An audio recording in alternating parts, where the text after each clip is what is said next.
जब जिंदगी ने खुद कहा, अब तुम अपना अंत खुद लिखो। ये कहानी हमने कल इसका एक पार्ट आपने सुना होगा। नहीं सुना है तो उस पार्ट को ज़रूर सुन लेना। और आज हम इसका दूसरा पार्ट यहाँ पर इस कहानी को पढ़ने वाले हैं और सुनने वाले हैं। अजनबी की आवाज़ जैसे हवा में ठहर सी गई। एक कहानी अभी बाकी है, तुम्हारी और मेरी। अर्जुन के पैरों तले जमीन जैसे खिसक गई। मेरी? लेकिन मैंने तो अपने बारे में कोई कहानी नहीं बनाई। अजनबी ने गहरी सांस ली, जैसे कोई सच्चाई लंबे समय से छुपाए बैठा हो। यही तो समस्या है अर्जुन। दूसरों के लिए तुम रोज कहानियां बनाते रहे, लेकिन अपनी जिंदगी खाली छोड़ दी। तुमने कभी नहीं सोचा कि तुम्हारी खुद की कहानी क्या होगी। अचानक वातावरण बदलने लगा, आसमान काला पड़ने लगा, हवा भारी हो गई और जमीन में हल्का सा कंपन हुआ। अजनबी ने हाथ उठाया। अब यह दुनिया तुम्हारी कहानी जाने बिना पूरी नहीं हो सकती, और जब तक यह पूरी नहीं होगी तुम वापस नहीं जा सकते। अर्जुन का दिल तेजी से धड़कने लगा। मुझे नहीं पता मेरी कहानी क्या है, मैं तो बस एक साधारण इंसान हूँ। अजनबी ने मुस्कुराकर कहा, साधारण इंसान की कहानी सबसे कठिन होती है, क्योंकि उसे खुद अपनी कहानी लिखनी पड़ती है। अचानक तेज रोशनी फैली और अर्जुन खुद को एक अजीब जगह पाया। एक खाली कमरा, दीवारें सफ़ेद, बीच में सिर्फ एक दर्पण। अजनबी की आवाज़ गूंजी, अपनी कहानी खोजनी है तो खुद को देखो। अर्जुन दर्पण के सामने खड़ा हुआ, लेकिन उसमें उसका चेहरा नहीं था। वहाँ दिख रहा था उसका अतीत, उसके बचपन की छवि।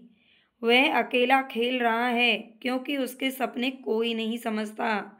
फिर उसकी युवावस्था, सब उसे कहते हैं कि वह बेकार है, उसके पास कोई लक्ष्य नहीं है। फिर एक दृश्य, वह खुद कुर्सी पर बैठा है दुनिया को देखते हुए, लेकिन खुद से नजरें चुराते हुए। अर्जुन की आंखों में आंसू आ गए। वह फुसफुसाया, मैंने कभी खुद को मौका ही नहीं दिया। दर्पण में रोशनी बढ़ती है और अब उसमें भविष्य दिख रहा था। दो रास्ते। पहला रास्ता अंधेरा, जहाँ वह उम्र भर दूसरों की कहानियाँ लिखता रहता, लेकिन खुद की जिंदगी खाली रह जाती। दूसरा रास्ता है रोशनी से भरा हुआ, जहाँ वह कुछ नया बनाता, काम, मकसद, सपने, जहाँ वह अपनी कहानी का नायक बनता। अजनबी प्रकट हुआ, अब फैसला तुम्हें करना है, तुम्हारी कहानी का अंत क्या होगा। अर्जुन ने कांपती आवाज में कहा, मैं अपनी कहानी खुद लिखूंगा, मैं दर्शक नहीं किरदार बनूंगा। जैसे ही उसने ये कहा, रोशनी फट पड़ी। कमरा, दर्पण, शोर सब गायब, और अर्जुन खुद को फिर अपने घर के बाहर उसी पुरानी कुर्सी पर पाया।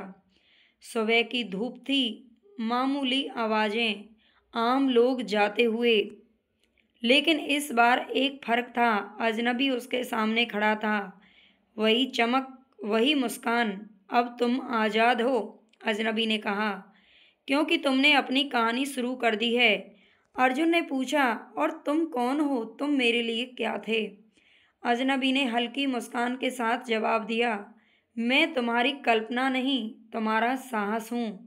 जब भी तुम डगमगाओगे कहानी फिर शुरू होगी। अगले ही पल वह हवा में घुल गया।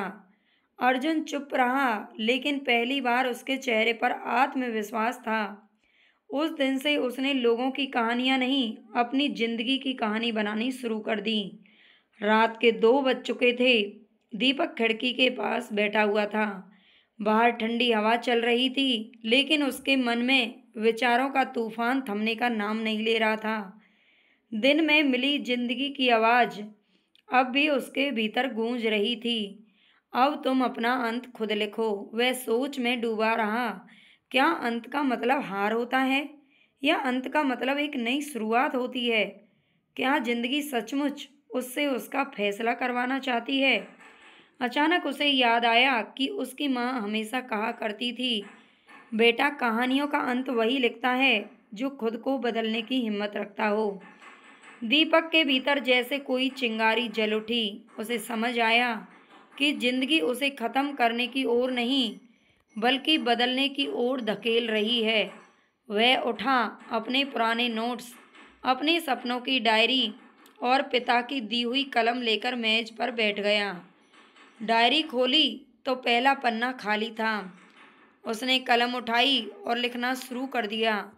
मेरा अंत आज से नहीं, मेरा नया जन्म आज से शुरू हो रहा है।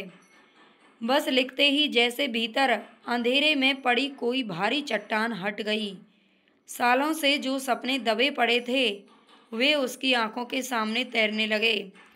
किताब लिखने का सपना, लोगों की मदद करने का सपना, अपना छोटा सा बिजनेस शुरू करने का सपना।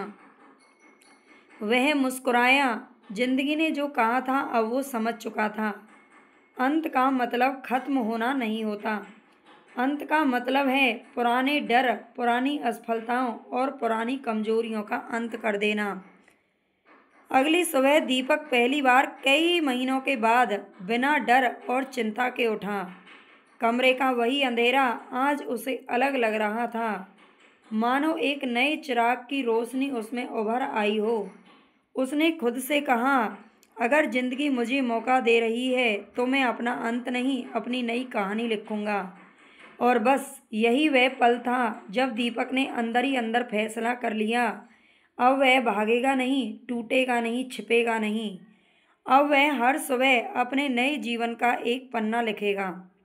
उसे नहीं पता था कि आगे क्या मुश्किलें आएंगी, लेकिन इतना जरूर जान गया था कि जिंदगी जब तुम्हें अपना अंत लिखने को कहती है तो असल में वह चाहती है कि तुम अपनी शुरुआत चुनो। दीपक ने अपनी नई शुरुआत का पहला दिन उम्मीद के साथ शुरू किया, लेकिन जिंदगी हमेशा आसानी से रास्ते नहीं खोलती। सुबह सुबह जब वह अपने सपनों पर काम करने बैठा तभी उसे पहला झटका लगा। उसका लैपटॉप अचानक बंद हो गया। उसके पास नया लेने के पैसे नहीं थे। पहले जैसा होता था दीपक टूट जाता, लेकिन आज उसने खुद से कहा, अगर अंत मुझे लिखना है तो बहाने नहीं चलेंगे। वह अपनी पुरानी कॉपी उठाकर पास के पार्क ही में बैठ गया। सर्द हवा थी लेकिन सूरज धीरे धीरे उग रहा था। लोग टहल रहे थे, बच्चों की हंसी गूंज रही थी और दीपक इन सब के बीच अपनी कहानी का पहला अध्याय लिखने लगा। कुछ देर बाद एक बुजुर्ग व्यक्ति उसके पास आकर बोले, बेटा, तुम हर दिन यहाँ लिखते हो क्या? दीपक मुस्कुराया, नहीं सर, आज से ही शुरू किया है। बुजुर्ग ने उसकी कॉपी देखी, कुछ पन्ने पढ़े, फिर बोले, ये शब्द नहीं, ये जख्मों का उपचार है। लिखते रहो, लोगों को इसकी ज़रूरत है। यह सुनकर दीपक का आत्मविश्वास दोगुना हो गया। आगे शाम को जब वह घर लौटा तो उसे एक मैसेज मिला अपने एक पुराने दोस्त का, जिससे वह कभी सपनों के कारण लड़ पड़ा था। उसने मैसेज लिखा था, भाई, सुना है तू फिर से लिख रहा है। अगर चाहिए तो मेरा पुराना लैपटॉप ले जा, मैं नया ले चुका हूँ। दीपक कुछ देर तक उस स्क्रीन को देखता रहा। ये वही जिंदगी थी जो कल तक उसे तोड़ने चली थी, आज धीरे धीरे दरवाजे खोल रही थी। रात को दीपक फिर अपनी डायरी के सामने बैठा और लिखने लगा। आज समझ आया, जब हम खुद अपनी कहानी आगे बढ़ाते हैं तो जिंदगी रास्ते में सही किरदार भेज ही देती है। अब दीपक अगली चुनौती का इंतजार नहीं कर रहा था, अब वह तैयार था, क्योंकि उसने न केवल अपना अंत लिखने की हिम्मत की थी बल्कि अपने आरंभ का अधिकार भी वापस ले लिया था। उसके अंदर एक नई आग जल उठी थी और अब इसे कोई बुझा नहीं सकता था। जब जिंदगी ने तो यहाँ तक हमारी ये कहानी समाप्त हुई। हम इसके 2 पार्ट पढ़ चुके हैं। इससे आगे क्या होता है कि दीपक किताब लिखता है, उसकी किताब प्रकाशित हो जाती है और वो लाखों लोगों की धड़कन बन चुका होता है। एक अच्छा लेखक बन करके उभरता है दीपक।